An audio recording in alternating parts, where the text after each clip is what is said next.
Hello and welcome to Otterwood Cottage, where we're building a brand new smallholding in the heart of the Lincolnshire countryside. I'm Emma and we're delighted to have you along with us.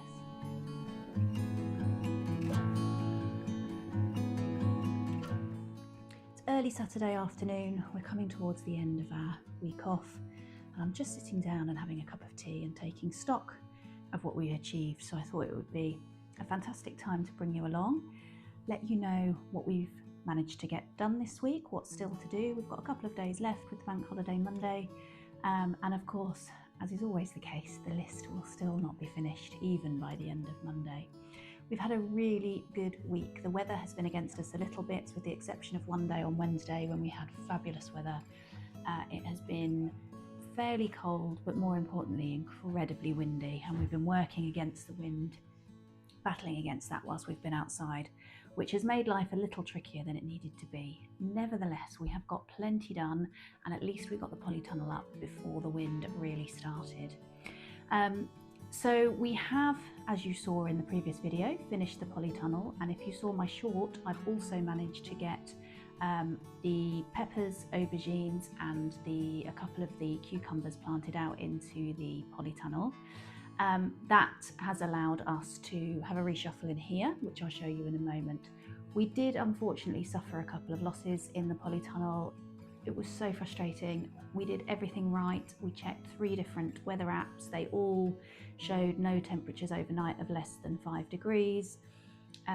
We checked and checked again before we put the plants out, and so although it was officially our last frost is the 21st of April, all of the weather apps said differently, and so I took the risk because we were just getting so overcrowded in here. You'll have seen in previous videos, and I popped those plants out, and immediately that night the temperature fell to -2, and then the following night it fell to -1, and there was just nothing we could do. Thankfully, nearly everything has survived. I've had a couple of losses. I think I've lost one of the garnet tomatoes, possibly one of the tomatillos, although it looks like it might be able to fight back, possibly one of the latter tomatoes, which again looks like it might be fighting back, and the 2 pickling cucumbers that I've popped out are looking a little bit sad around the edges, as though they've been bitten by the frost. But again, I think we may lose them, we may not. I've got more cucumbers coming, and pickling cucumbers are less high value to us than slicing cucumbers anyway, so not the end of the world if we do have those losses. But it was just so frustrating because we really thought we'd done everything right. But it was a lesson learned. It's obviously our first spring here. We relied on the weather apps, but what's clear is that for whatever reason we're in a bit of potentially a frost pocket, or we have a bit of a microclimate here, which means that the weather apps are a few degrees out in either direction. Interestingly, last night the weather apps told us it was going to go down to 4 and the polytunnel didn't get down below 9 last night, so it can work in either direction. So I think with last frost dates and checking with weather apps next year, we've learnt a lesson that really the app needs to be saying nothing less than 8 or 9 for us to be really confident that we can put stuff out and not risk the frost damage. It is what it is. We planted plenty, I've grown plenty, and at least I didn't put any of the peppers out because I am waiting for the polytunnel to warm up a bit more overnight before any of these go out. So it could have been worse. You're probably expecting a bit of an update on rabbit fencing, because that was what I suggested we would be doing this week, and we have been getting on with the rabbit fencing, but as is pretty typical for us, we underestimated just how long the rabbit fencing was going to take us by about a factor of 10, I think. We knew it was going to be hard work, we knew it was going to take time, but it really is a much more involved job than we had given it credit for, which is fine. It just means we've had to kind of rethink how we're doing things. So the way the construction of the rabbit fencing works, that we need to first of all dig a trench along the edge of the existing fencing, and that trench is roughly 1 spade deep and 2 spade widths wide, so we're having to dig that along.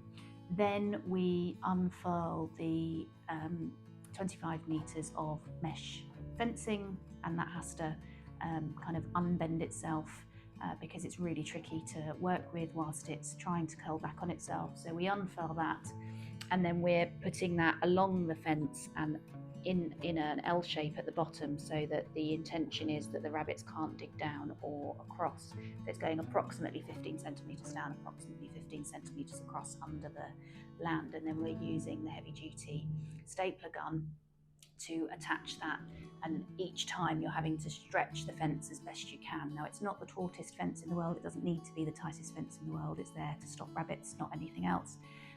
We've done a pretty good job with the tools that we have, and it's looking as kind of tight as we need it to be, but that does take physical strength and time to do that with the fence stretcher.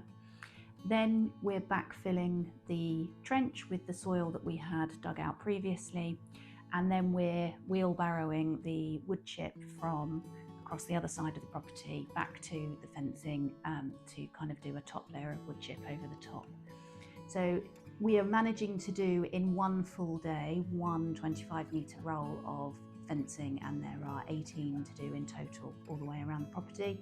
So it's going to take a total of 18 full days to do the entire boundary of the property, and that's without fitting the gates. We've got 3 gates to fit as well, which will be another day each, I suspect. We obviously don't have 20 odd clear days in which to do that, and so what we have resigned ourselves to understanding is that this is going to be a long-term infrastructure project that we do probably one roll a week on a Saturday or a Sunday, because the other thing that we've realised is that it is very physical work, it's very demanding on the body, and so we have made the decision fairly early on that we're not going to try and do that successive day after day, because it will just be too hard on our bodies, and then will be good for nothing. So over this week we've been doing one roll of rabbit fencing one day, and then another job or other jobs in between, which is working really well. It means we're not getting too kind of bogged down in the physicality of that rabbit fencing, but it does also mean that we've had to have a little bit of a rethink in terms of how quickly that's going to go up, and therefore how we are going to proceed with the growing area. So we had thought that we hadn't expected to finish the entire rabbit fence this week off. We thought we'd be able to do that one stretch that we're currently working on, and I think we're probably going to get about 2/3 of the way down that, maybe half of the way, 2/3 of the way down that by the end of this week off. So clearly it's going to take, once we're having to do it just once a week, it's going to take the majority of the spring and summer to finish that, and so the planting area we're going to have to think about protecting differently whilst that is going up. And that's okay. There's no issue with that. We can use mesh and netting and other forms of protection on the growing space to make sure that the rabbits don't get hold of all of our produce. And then for next season, it will be completely protected, and we won't need to worry quite so much about the localised protection. So that is what it is. Rabbit fencing will go up. It will be a long-term project.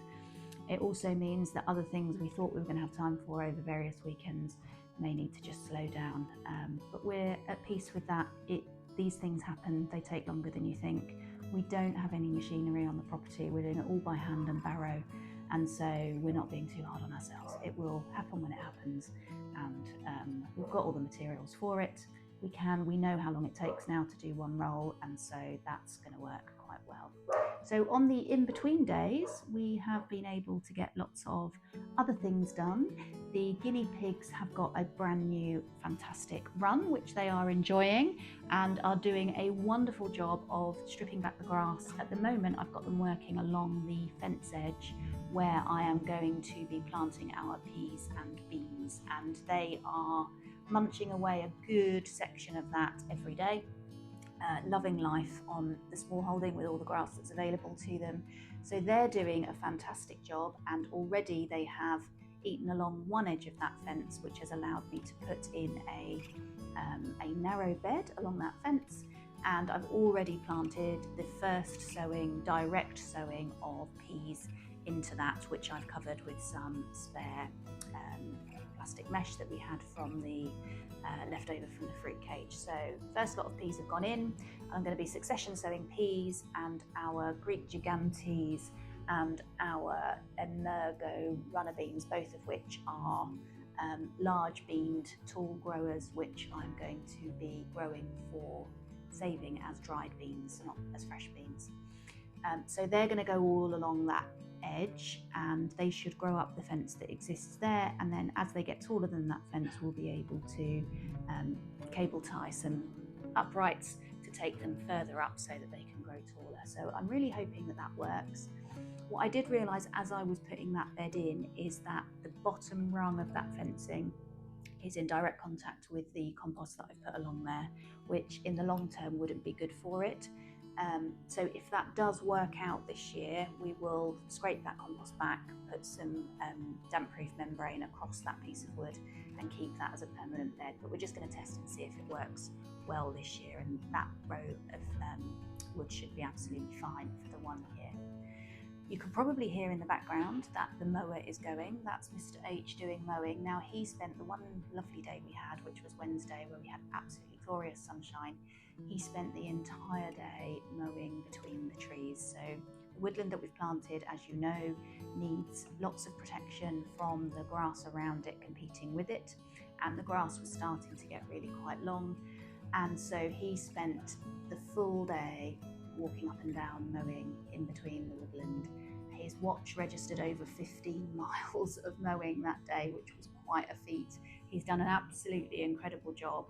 The trees are protected for another few weeks. We do have some cardboard to put around them to start protecting them.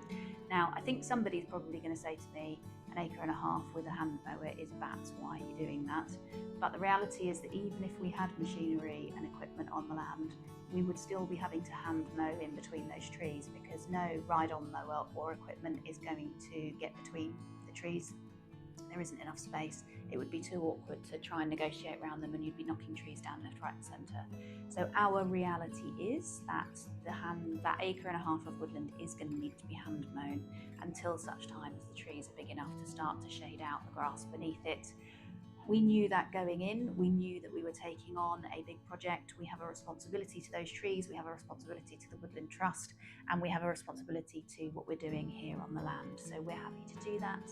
On a lovely sunny day like it was, Mr. H was happy to get his steps in, enjoy the sunshine, and just walk up and down with the petrol mower, which he actually quite enjoyed for the day. While he was doing that, I had an interesting day I spent the afternoon of that day on an absolutely epic seed sowing session.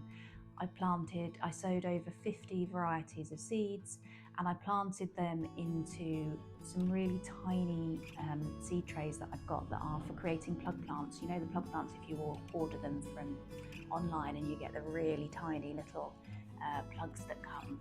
I've got some of those seed trays, which I don't use very often because they are so tiny, but for various reasons. One, I've run out of the slightly bigger cell trays that I've got. They've already got plants in, they're in the cold frame, all doing brilliantly and looking great, but they're not available for me to plant into. And two, I had over 50 varieties of seeds to sow, and I've got more to sow again next week and more the week after, because we're growing on such a scale for the first time. We are experimenting with lots of different things. Some of these things will survive and some won't, and that's fine, but we are really sowing on quite a big scale. So I think it was about 4 hours in total sowing these 50 different varieties of seeds very carefully, labelling them. They looked absolutely beautiful in their seed tray. It's very satisfying where you've got all the labels, and I brought them inside ready to water, brought the watering can in and tipped the watering can up to water, and the rows fell off and a massive amount of water fell out, and all of the compost and seeds just went everywhere and are a complete jumble and a complete mess. They're teeny tiny seeds, most of them, so there's absolutely no way I can sort it out. And so this seed tray now is going to grow what it likes, where it likes. I'm going to have no idea what's growing in which cell tray, and we're just going to have to suck it and see, and at some points it will become apparent what's growing where. What I have done to help me with those, the fact that they're in very tiny seed trays, is I have made up some, I'll put it behind me here, and I'm going to make a short on it, I think. I've made up some homemade fertiliser, which is in this one, I've got nettles and something called viper's bug loss, which I'd never come across before, but I found it out on the field. It looked a bit like borage, so I looked it up, and it is part of the borage family. We don't have any borage on the property at the moment, although I am growing some from seed. My favourite way of making that fertiliser usually is nettle and borage. Didn't have any borage. Found this viper's bug loss, same family, and with a bit of googling told me that it should do the same job. So I've got nettles and this borage family viper's bug loss in here with some water. That's going to sit for a week, and then I will use a tiny capful of that in the water when I am much more carefully now, although the moment has passed, watering these tiny little seed trays, cell trays, which should give them some feed that they're not getting from the fact that they haven't got much compost in there. Let's see how that goes. If it doesn't work out this year, it's not the end of the world. I can get some more of the slightly larger cell trays. But the other issue is that we just run out of space, as you know. And so we're in that period at the moment where the peppers still can't go out. So I haven't got much space in here. And some of the peppers actually are going to stay in here full time because we want to separate these out. So I'll talk about the peppers now actually. So I've got, I think it's 6 different types of pepper and chili, and each of them I've got 5 or 6 depending on how well they germinated. And what I'm planning to do is keep 2 of each variety in here in the conservatory because they are just thriving. You can see how well they're doing in here. These are still in their slightly smaller pots. If I turn you this way, these are the bigger pots that they will end up in. But these will move on to those bigger pots. I'm going to keep 2 of each variety in here. I'm going to put 2 of each variety in the polytunnel, and then anything that's left, I'm going to just see how they do outside. So I'm going to put them out the front of the property where it's sheltered. That's the south facing side of the property, along the front of the house, nice and sheltered. And I'm going to see if that, how the various different climates for them, how they do in those climates. So that'll be an interesting experiment to see which works best. I suspect the ones in here will do best because they've got a more consistent temperature in here. But let's see, it'll be interesting to see how they get on. These ones in here will be in pots, whereas the ones in the polytunnel will be in the ground, so there's a difference there. And then the ones out front will be in pots as well. The other thing to show you while I'm in here is I've had a bit of a reshuffle and moved some of the tables around, which have allowed me much more space to be able to reach everything and has made life much easier in here. So I think next season this will be the setup from the beginning with the tables around the edge of the room, rather than having the tables in front of windowsills, which was fine when everything was tiny because I could reach everything, but as soon as everything started to grow up, and particularly these peppers got bigger, I couldn't reach what was behind them. So as a layout, it stopped working partway through April. So this is a better layout. It does block this door behind me into our lounge, but there's another door through the kitchen, so that's absolutely fine. So this, I think, is a better layout moving forward. Moving the wood chip up to the rabbit fencing means that the wood pile is diminishing rapidly. So that is one pile that I think we'll probably be able to take care of in the next few weeks and will be gone from the property. The other thing I've done this week is I went into the mini orchard and I gave the apple trees a really quite severe haircut. Pruned them right back. They looked like they probably hadn't been pruned, possibly since being planted, but certainly not in a long while. So I have given those a good prune back. They're looking like they've bounced back from that prune already. The blossom on them is beautiful, and I've got a whole load more wood to put through the chipper because wood chip, as you know, is really valuable on the property. So a double win there, helping the trees to do better. There were lots of crossing branches, lots of areas where it looked like they were going to damage or be too large, and once the fruit started to form would potentially break the branches. So they've had a good haircut. Hopefully we'll get a really good harvest off of those this year. We'll let you know when the time comes. And I've also been doing a little bit of planting in the front garden. So at the moment there is quite a few areas that are shingled, and as we are growing plants on, I'm popping those into the front garden to give some beauty and life out there. So we've got some sea lavender that have gone out at the moment, some spare oregano that I had, some spare summer savoury, and some Mr. Wilkes has planted up 5 beautiful hanging baskets, and there were some of his plants left over from that, so they've also gone out into a couple of troughs that we've got out of the front. So really looking forward to having some beautiful plants out the front. And you will also see on the B-reel that I have filmed, we have a stunning weeping cherry tree out there. The blossom on it just makes us so happy. Seeing that when we come home from being out is absolutely stunning. So it's going to look really lovely out there, I think. And then finally, I have been preparing some seed mixes. So as well as the slightly disastrous cell tray sowing, I've been preparing some seed mixes which are going to go as direct sowing. We're doing a mix of more traditional veg gardening, where you would put all of your veg of the same sort in the same bed. So you've seen that already. We've got some garlic all in the same bed, some onion all in the same bed. I've planted some peas. We'll do that with the leeks as well, and various other veg, where we will be very deliberate in our planting. But we're also going to experiment this year with some chaos gardening or polycultures, depending on how you view it. And that's where you just mix together some seeds that work well together and scatter them across your bed and allow them to grow as they wish. Creates a polyculture. They should support one another, and I'll do a separate video on that. But I have been spending some time mixing those seed packets ready for the polyculture beds, for the chaos beds. So there's a roundup of everything we have been doing this week. It feels like we've achieved loads. I have a lovely list of crossed out items which have been completed from our plans. There's still a few things left on it, and actually, as is always the case, I could write another list just as long and start work on the next lot of things. But hopefully you've enjoyed seeing what we've been up to. Have a fantastic Easter, everybody. I hope you get lots of chocolate, and I will see you